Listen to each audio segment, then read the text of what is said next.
is Monday morning. Well, it's not quite morning anymore, I think it's midday. It is the 4th of January 2020, and I am reading out of the little blue book, which has been copied to me, for me, by a friend.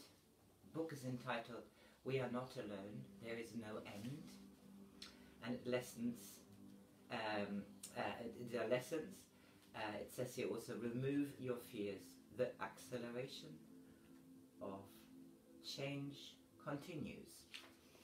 I have read two other books which I believe might be the same source of information, called The Only Planet of Choice and Prelude to the Landing on Planet Earth.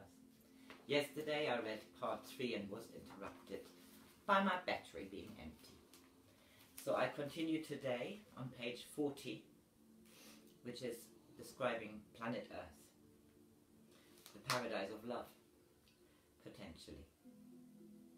Earth and humankind has been the great experiment. By giving souls here individual freedom of choice and no previous memory each time they reincarnate, the Creator has seen whether or not individual pure particles of itself can realign with the greater whole. If it can do this by itself, then the whole new universe will be awarded individual freedom of choice. When that happens, Earth will no longer be the most dense physical planet in the universe. That will be then at the 9th level. They're showing some graphics here. The 9 etherics of Earth, the middle being the densest, unexplained and unknown spirit matter of the new universe, which is endless, which looks like a flower here. The universe looking down from the top. The shades show the 9 expansion cycles on levels. The diagram shows the geometric point and the 12 spirals made of the 4 lower energy levels of the Council of 9. The black level indicates the densest level of matter.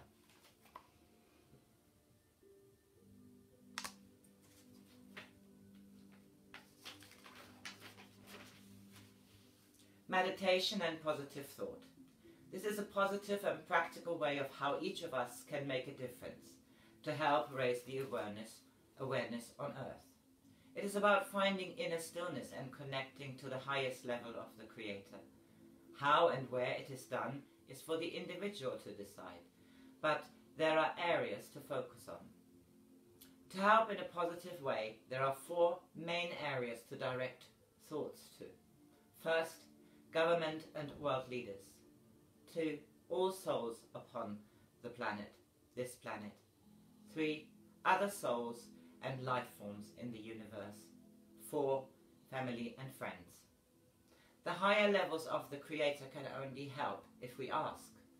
Ask and you shall receive. Aid will always go to those that wish to help in universal evolution. By directing thoughts at these areas from 9 to 18 minutes at least once a week, preferably once a day, this will go a long way to help all of humankind in opening up their awareness. Think what feels right. Talk out loud if it is easier to concentrate. Keep palms facing upwards. All thoughts make a difference. What happens when we transition physical death? Please know you do not die, ever. You are an immortal, imperishable spark of divinity, irrespective of what race, religion, colour, or creed you are. Whether you've led a kind and loving life or a selfish one, you are who you are after death. Everything is the same about you. Thoughts, feelings, emotions and personality all continue through eternity. Over the course of thousands of years, religion, through corruption and control, has not done what it was intended to do. That is, namely, to give humankind the understanding that soul is housed in a physical body and that it only moves on into higher planes of existence after death. Fear created by the early regions has kept humankind thinking that ghosts are demons, instead of the understanding that they are just souls existing at a different level. Through misinterpretation and deliberate misinterpretation, the religions and the mainstream sciences of this planet have helped to keep humankind in the dark to who they really are, deliberately moving them away from understanding that we are not alone and that there is no end to life. They have contributed to humankind's collective fear. Many people became anxious and concerned as they moved towards their twilight years, towards death, instead of being understood as a necessary stage of transition to a rebirth, is the thing that people fear most. Death is really like going into a long, deep sleep. In fact, everyone dies every night. This is because soul leaves the body as we go into a deep sleep. It has to do, so natural forces can repair and rejuvenate the entire body.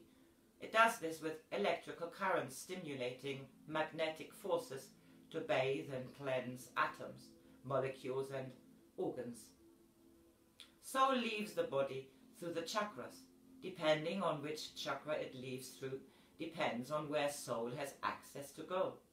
If a person operates from a materialistic frame of mind, they will be operating from mainly the 4 lower chakras.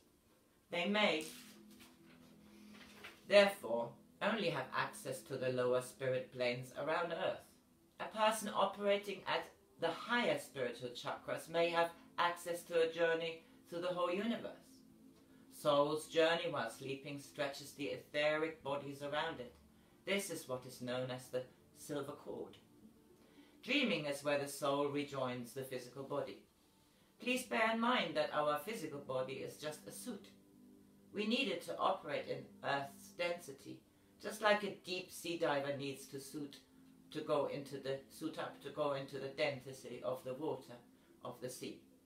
But we also have a more subtle suit made from less dense spirit. This is the 4th sub-etheric layer called the astral body. Our soul wears this after death and up until it reaches past the 4th spirit plane of Earth. There are 9 of these planes around Earth. We are on the 1st as physical beings. Provided life is not cut short through accidents, it is generally soul who chooses when it's time to move over, when it's done everything it came here for. A person never has to experience this alone. There's always someone from the other side waiting, even if they have no close relatives. At the time of death, soul must push through the 9th chakra above the top of the head. If it doesn't, desires and craving get trapped in the astral suit, encouraging soul to desire to reincarnate. Once soul is out of the physical suit, you are exactly the same as in the astral suit, only lighter. Shortly after this release, soul then enters a sleep state. This is what some religions say happens until Jesus resurrects those chosen few. But this happens to all souls. It is a very necessary stage of conditioning before entering the 2nd plane. It varies in length depending on whether a person expects there to be an afterlife or not. It is a very long stage for those who do not. After this comes the awakening. It is now that soul knows who and where it is. Sometime after this comes the judgment stage. This is not where some great being sits and judges you, rewarding some and punishing others. It is a soul that is a spark of divinity. Therefore, it is soul who judges itself. This is a period of self-reflection and evaluation. Soul must face up to all its thoughts, deeds and actions, good and bad. It is true justice for all. The purpose of this stage is to educate in a non-vengeful but beneficial way. This period requires persistence and much hard work for those who have been cruel or malicious, even those who have committed suicide. This is a particularly difficult time. We never escape responsibility for our actions. After this, soul is assigned various duties similar to jobs on earth. A soul always goes to the right place it has earned for itself. Life here is almost the same as on the physical level, for it is built by the imagination of soul. If we expect a heaven of green meadows and streams, this is what it will be. However, this plane also provides countless opportunities to grow and progress to the higher planes. To move up requires a lot of hard work unless a soul achieved its spiritual potential in the physical. After moving through the 4th level, the astral suit is discarded. And this is the last time that you resemble what you look like on earth. You become your true natural, you become your true natural nature, light. It is here, from the 5th level up, that soul truly remembers and understands who it is and the greater whole. True understanding can only be achieved by reaching the 9th level. This then is what to generally expect when we die. We still continue only in a lighter form. Just as a seed from a flower is dead until replanted. From death comes rebirth. The best thing that can be done for a loved one who has moved over is to send them loving thoughts, for others to guide them. Grieving continuously holds them back. It is love that feeds soul, not sorrow. Grieving continually holds them back. It is sad for those who expect no afterlife, for it's these that become lost souls. They wander about in a fog, unable to be reached until they recognize they have passed over. Even these can be helped by kind and loving thoughts. By passing over, you do not become instantly enlightened. Everything about you remains the same. As everything accelerates towards the change in awareness, the barriers that separate the lower spirit levels are dissolving. This is slowly releasing the bottleneck of souls. In the not-too-distant future, we will have greater access to these levels while still in the physical. Humankind will then have achieved its evolution, and the fear of dying will be released forever. And here's a beautiful little poem which I sent to many people because I really liked it. Here's the picture for it, and the words are beautiful. Life. It's dark, it's warm, I feel the fluid on my face. Another go in this dense place. What this time? Who will I be? As I face this new reality. Remembering the times before, do I really need to come once more? First it starts, then it ends. Just one more time to make amends.